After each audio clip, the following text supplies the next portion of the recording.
Hey again everybody, it's Robert184, 2Rs2Bs from YouTube and gundam.tk, and Sunday night in Japan means that the newest episode of Gundam Age, episode 10, things are finally heating up, and it's time to get straight to the biggest battle we've seen yet.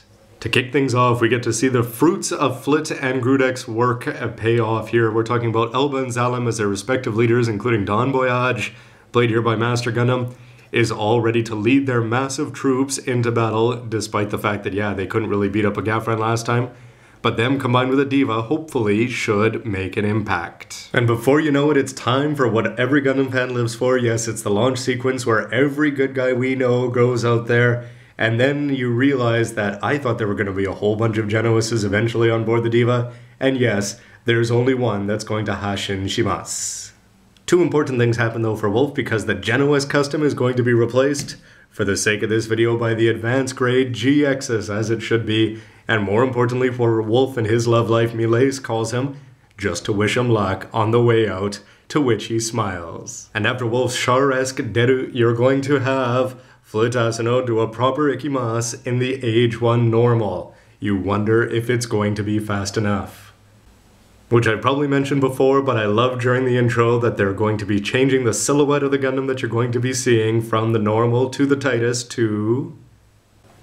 And after the opening credits, what a great way to see. You're going to see a whole bunch of Gafrans and Bactos come out, and then the Diva, led by good old Captain Grudek, is going to fire something into space which is going to offer some protection for the Elba and Zalem troops. In this case, the Bacto is going to be played by the AG Zetas.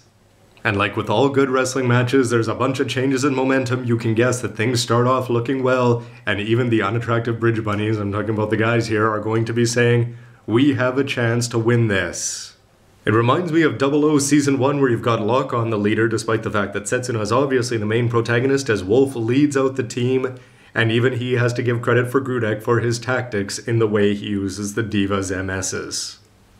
But it's only bad news back on the Diva when they get a hail, not with news that the Earth Federation is going to be coming, but with the news that no, they're not going to be getting any support whatsoever. But more importantly, that means there's a snitch on board, and it's going to be that blonde-haired dude, Adams, who says that he does it despite the fact that he understands Grudek's need for revenge, and at that point you really wonder why Grudek doesn't pull out the old Bright Slap, because that would have so happened in Universal Century.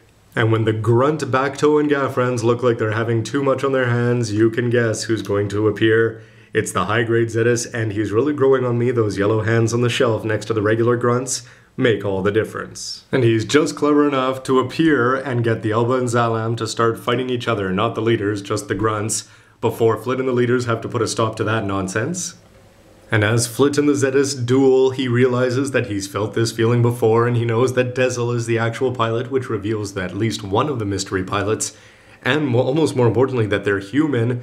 But then Flit looks over to see a Bacto reach his hand through one of the grunt suits and blow up the pilot like he's absolutely nothing, which is just a teaser for...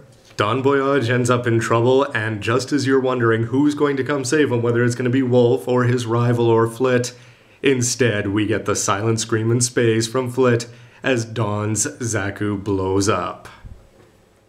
Which takes us to commercial, and a good chance to remind you to check out my review of the Real Grade Freedom, the High Grade Zetas. Lots of talk of Extreme Versus coming up, not to mention reviews of new kits. After the break, things don't look good as the Elba and Zalem start retreating in the face of this seemingly unstoppable onslaught, but then we find out that Don Boyage is in fact not dead. And as his words head off the retreat, he's able to have time to call both Rakt and Flit, and he talks to Rakt about whether they're going to be able to build a peaceful future together, and he also says something in mysterious silent tones as we don't get to know his last words to Flit, although he does mention to Rakt that it looks like that brat actually taught us something. And then in one of the better sacrifice scenes, even the Don's goofy henchmen, the two of them, sacrifice their Zakus to allow the Don to go and finally blow himself up against the massive UE ship. And you could imagine Flit, who's lost his shield, triple dome style, is going to take the news pretty badly as he fires off at the Zetas, again to no effect. And thankfully at that moment the Age system is finally ready. Yes, it's time to sell some more new merchandise.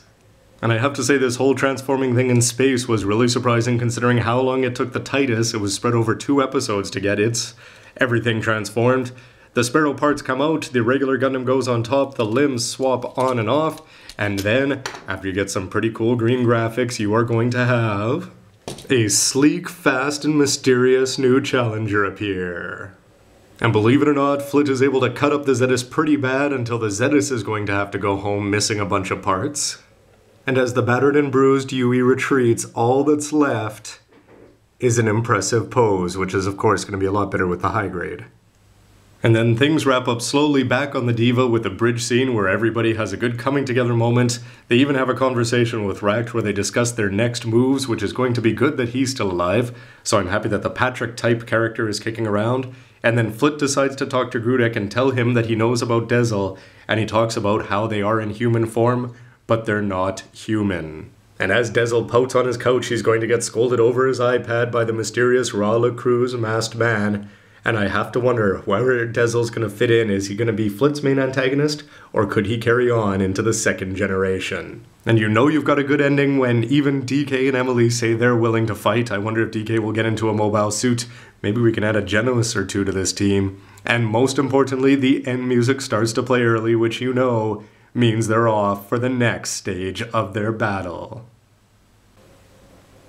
Overall, I have to give this episode credit. It's probably my favorite in the series so far, just because, yes, it's action, action, action, and not just that, but you get to see some cool, exciting sacrifices, a launch sequence, and the plot is progressing and people are coming together, and hopefully things are going to turn in addition to finding out more about the UE, pretty much everything you could hope for, including the debut of a new lead Gundam, or a variation, or wear of it anyway, in the form of the Sparrow. Everything about this episode I thought was great. Character of the week, it's gotta be Don Voyage, or Rambaral as I'm going to call him from here on in. Instead of being a bad guy who was good, he was a bad guy then good guy who was a very good guy in the end. The Sparrow has an impressive debut. It was really, the Zetus really showed off its speed throughout.